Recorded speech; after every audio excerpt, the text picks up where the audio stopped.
"I don't believe it," muttered Gordon furiously. "What's Thomas got that an important engine like me hasn't? Tell me that. Gallivanting off to museums. Bah!" "He is old," said James.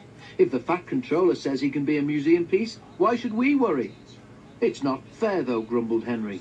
For a chance like this, he wouldn't have minded being a museum piece himself. The jealous engines all ignored Thomas when they saw him at the junction. Thomas didn't care. He was too excited. "Why me?" Thomas asked Percy and Toby. "Fancy the National Railway Museum people at, where is it, York, wanting me to go there? They've never even seen me." "Yes, they have," said Percy. "On television," added Toby. "The Fat Controller told us about it." He and Percy wanted to go with Thomas, but they knew that someone had to stay and run the branch line while he was away.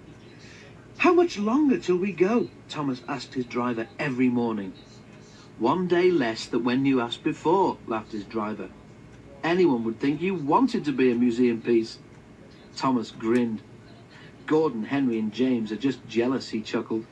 "Who else is at this museum? Is Flying Scotsman there, or Duck's friend, City of Truro?" "We shall have to wait and see," said the fireman. "I'll be very surprised if there isn't someone there that you can remember from the old days." And that, of course, made Thomas more excited than ever.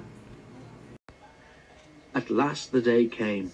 A large crowd came to the junction to see Thomas off, and the Fat Controller was there too.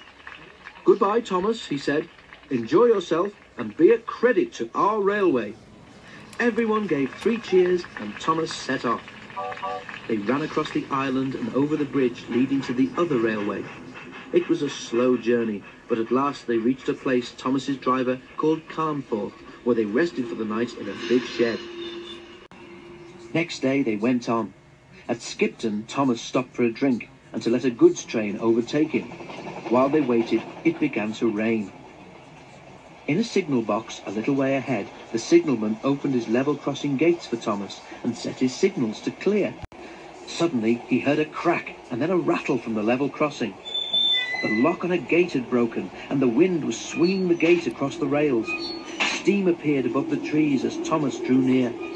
"Wow!" exclaimed the signalman, and quickly resetting the signal to danger, he ran to mend the gate.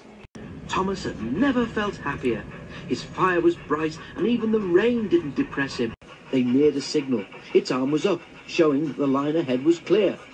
Away we go, puffed Thomas happily. He was just passing the signal when he heard a clang as the signal arm fell to danger. "Whoa, Thomas!" cried the driver and put the brakes hard on. "What?"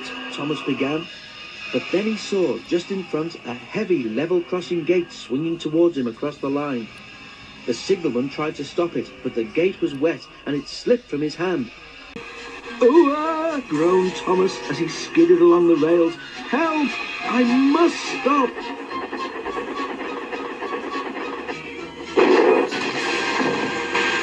"Ouch!" said Thomas and stopped.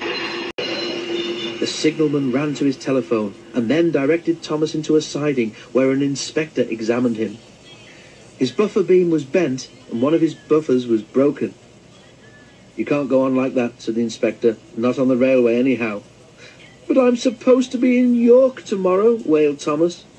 "I know that," said the inspector. "Never mind. Leave it to me and I'll see what can be done." And with that, Thomas had to be content.